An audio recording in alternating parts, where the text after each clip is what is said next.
10वीं सदी ईस्वी के बाद से वो नफरत का धारा सलीबी जंगों की शक्ल में आलम इस्लाम पर टूट पड़ा। और उसके बाद हाल ही में जो फतह इन्होंने हासिल की, नोट कर लीजिए कि जहां तक प्रोटेस्टेंट मजहब का ताल्लुक है वो तो पहले से इनकी जेब में था।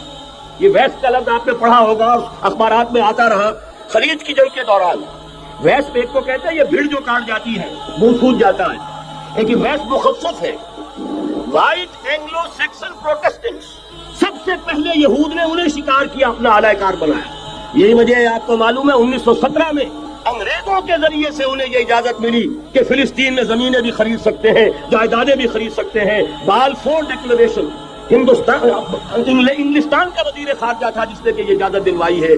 वरना यह कि खिलाफत उस्मानिया जब तक कायम रही है, खलीफा उस्मानी तुर्क खलीफा ने इजाजत नहीं दी, इसलिए कि हजरत उमर रजी अल्लाह तआला अन्हु, ये भी अब तारीख की एक हकीकत बयान कर रहा हूँ जो शायद बहुत से हजरात के इल्म में न हो, कि जब यरूशलेम के ईसाइयों ने सरेंडर किया है यरूशलेम, हजरत उमर आए हैं, तशरीफ लाए हैं मदीना मुनव्वरा से चार्ज लेने के लिए, उसमें जो ट्रीटी लिखी गई है, जो मुआहदा हुआ है, उसमें वहां के यहूदियों, यहाँ के ईसाइयों ने तय कराया था कि यहाँ आप यहूदियों को आबाद होने की इजाजत नहीं देंगे। यहूदी आ सकता है, ज़ियारत कर सकता है, अपने मुकद्दसा को आकर देख सकता है, यहाँ आबाद नहीं हो सकता। और ये कौन शर्त लग रहा है? ईसाई। उस वक्त तक ईसाइयों की दुश्मनी यहूदियों के साथ इस दर्जे में थी। और यही हजरत उमर रजी अल्लाह तआला अन्हु की वो शर्त थी कि सलातीन उस्मानिया, खुलफाए उस्मानिया ने भी, हालांकि यहूदियों ने बड़ी से बड़ी रिश्वत देने की कोशिश की है, सुल्तान अब्दुल हमीद खान को यूं समझिए कि सीनो जर से खरीदने की कोशिश की है, लेकिन इसके बावजूद उनका कि जो फैसला हजरत उमर कर गए थे, जो कमिटमेंट रजी अल्लाह तआला अन्हु उनकी है, मैं उससे सरे मुंह इनहराफ नहीं कर सकता। असल में उसी की तो सदा है जो फ्री मेसनरी के जरिए से खिलाफत का खात्मा कराया गया, कि यही सबसे बड़ी रुकावट है। अगर खिलाफत खत्म न होती और अगर कहीं जिहाद का ऐलान खलीफा उस्मानी की तरफ से हो गया होता तो ये कही थी बात। जब हजरत शेखुल हिंद रहमतुल्लाह अलैह जब ये असीरी में थे माल्टा में, तो वहां का अंग्रेज कमांडर, उसने क्योंकि वो कुछ मुरीद हो गया था या कम से कम अकीदतमंद हो गया था, एक रोज हजरत शेखुल हिंद ने उनसे सवाल किया उस शख्स से कि आप लोग हमारी खिलाफत के पीछे क्यों पड़े हुए? ये तो बीमार, तुम खुद कहते हो यूरोप का मर्दे बीमार तुर्की, आपको क्या डर है इससे? आप क्यों इस बेचारी खिलाफत के डर पे हैं? उस शख्स ने जवाब दिया था, मौलाना इतने भोलपन के साथ बात ना कीजिए, हम भी जानते हैं, आप भी जानते हैं, अगर कहीं खिलाफत उस्मानिया की तरफ से जिहाद का ऐलान हो गया तो पूरे आलम इस्लाम से लाखों मुसलमान अपने सरों से कफन बांध कर निकल आएंगे। आज इस गए गुजरे दौर में भी इस कमजोर और यूं समझिए कि नाम निहाद खिलाफत के अंदर इतनी जान है, इतनी ताकत है, लिहाजा उसको खत्म किया गया। और खत्म कराया गया किन के जरिए से? वो जो मुसलमान कहलाते हैं थे फ्री मेसन, मुस्तफा कमाल पाशा फ्री मेसन, और उसके जरिए से इन्होंने सारे काम जो करवाए वो दर हकीकत अपनी साजिशों के जरिए से और मुसलमानों को इस्तेमाल करके कर। बहरहाल बात लंबी हो रही है। पहली बात तो यह है कि वही नक्शा उस वक्त का आज भी है जहां तक यहूदियों का ताल्लुक है, लेकिन फर्क ये वाक़ हो गया कि उस वक्त ईसाई यहूदियों के ताबे नहीं थे, बल्कि ईसाइयों और यहूदियों के माबैन दुश्मनी थी। आज यहूदी ईसाइयों पर मुसल्लत हो चुका है, फरंग की रगे जहां पंजे यहूद में है, और आज के फरंग का लीडर अमेरिका है। अमेरिका का सदर यूं समझिए कि वो इन यहूदियों का गुलाम है। मजाल नहीं कि उनकी मर्जी से इधर से उधर हो जाए, और अगर कोई गलती से इधर से उधर हो जाए तो उसका पत्ता चाक हो जाएगा। आप देखिए क्या हशर हुआ बुश का, हालांकि बहुत बड़ा हीरो बनकर निकला था गल्फ वॉर से, लेकिन जरा सा एक बयान दे दिया था कि जो इसराइल को पसंद नहीं आया, तो जो इलेक्शन में चारों साने चित हुआ है उसका जो हशर हुआ है वो देख लीजिए। तो पहली बात तो ये समझ लीजिए कि आज भी यहूदी, ये न्यू वर्ल्ड ऑर्डर है, न्यू वर्ल्ड ऑर्डर, और इसमें ईसाई दुनिया उसकी आलयकार है। अब सूरत हाल क्या है? ईसाई दुनिया, मैं एक बात बता रहा था बीच में रह गई, कि जहां तक प्रोटेस्टेंट ईसाई थे वो तो पहले इनके हाथ में थे।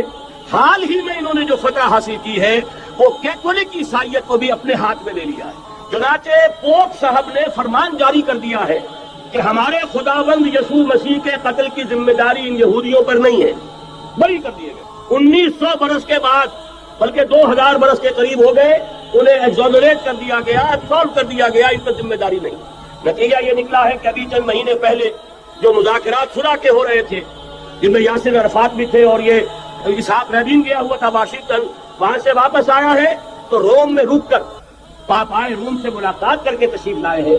انہیں دعوت دی ہے کہ یروشلم آئیے، اور ویٹیکان نے تسلیم کر لیا ہے اسرائیل کو، اور ویٹیکان کا اب جو ہے ایک ایمبیسی، اس کا جو ہے سفارت خانہ وہ یروشلم میں بننے والا ہے، اور پوپ صاحب بھی وزٹ کرنے والے ہیں۔ گویا کہ یہ گٹھ جوڑ اب مکمل ہو چکا، اب کہیں اس میں کوئی کمی نہیں رہی۔ اس یونائٹڈ فورس کے ساتھ یہ نیو ورلڈ آرڈر اس وقت عالم اسلام پر حملہ آور ہے۔ اب اس میں نوٹ کیجئے کہ اس وقت کی فضا ہے کیا۔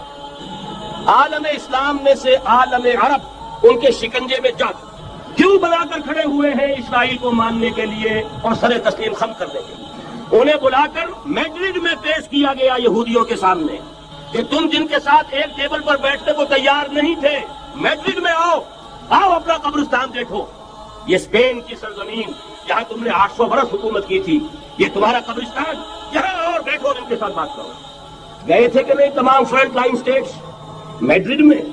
حالانکہ کوئی بین الاقوامی کانفرنس کبھی میڈرڈ میں نہیں ہوئی، یا تو یہ واشنگٹن میں، بعد میں وہ سارے معاملات واشنگٹن میں چلے۔ شروع وہاں سے کیا، اس لیے کہ نیوز ویک کا کچھ عرصے پہلے کور سٹوری جو تھی 1992 is the year of Spain. Why? 1592 was the year of the fall of Granada.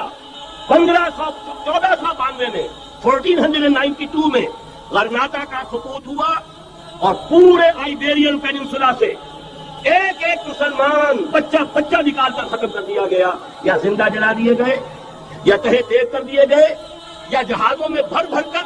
اور آپ کو معلوم ہے میڈیٹرینین کی حیثیت کیا ہے؟ خلیج ہے، ایک معمولی سی خلیج، ادھر سے اسپین کا ساحل قریب آ جاتا ہے، اسپین کے ساحل سے جہازوں میں بھرا اور نارتھ افریقہ کے ساحل کے اوپر پھینک کر آ گئے۔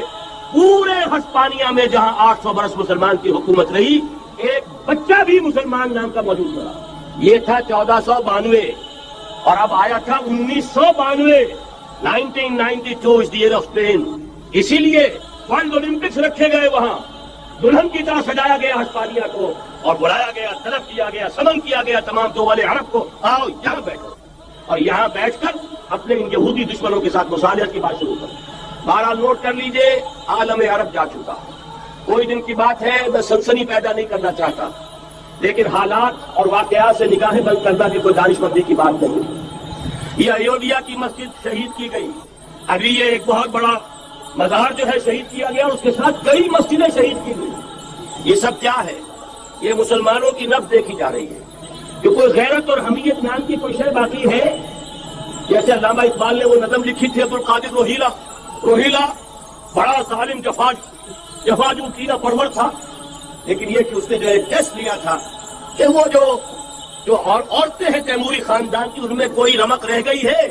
معلوم ہوا کہ نہیں، کہ غیرت نام تھا جس کا گئی تیمور کے گھر سے ختم ہوا، غیرت نکل گئی۔ اسی طرح ایودھیا کی مسجد، اب چراغ شریف، اور یہ کوئی دن کی بات ہے کہ اب مسجد اقصیٰ کا نمبر آیا کہ آیا، اس کے لیے پوری تیاریاں ہو چکی ہیں۔ یروشلم کا مسجدی حصہ خالی کرایا جا چکا ہے، اس کے اندر اب پورا تسلط یہودی کر رہے ہیں، یہاں تک کہ آپ کے یاسر عرفات صاحب نے بھی کچھ نہ کچھ جو ہے احتجاج کی بات کی ہے، حالانکہ اب تک ہر بات بدل کر نکالے دینے پر تھا، لیکن یہ کہ مجھے بھی کچھ بولنا پڑ گیا ہے، لیکن ہٹانے والا نہیں ہے۔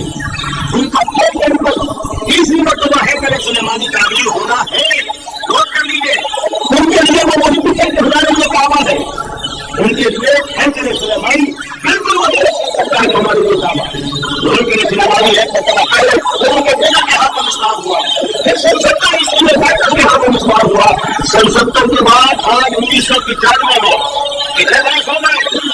1925 برس ہو گیا کہ ان کا کعبہ زمین درست پڑا ہوا۔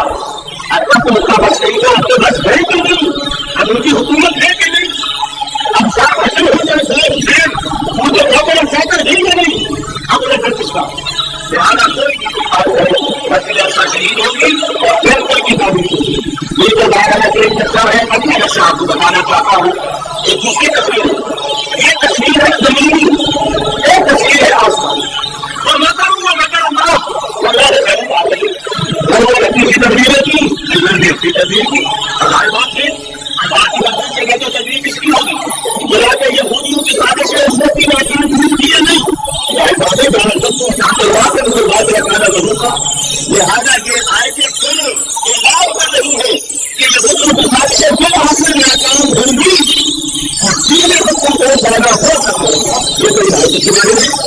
يريدون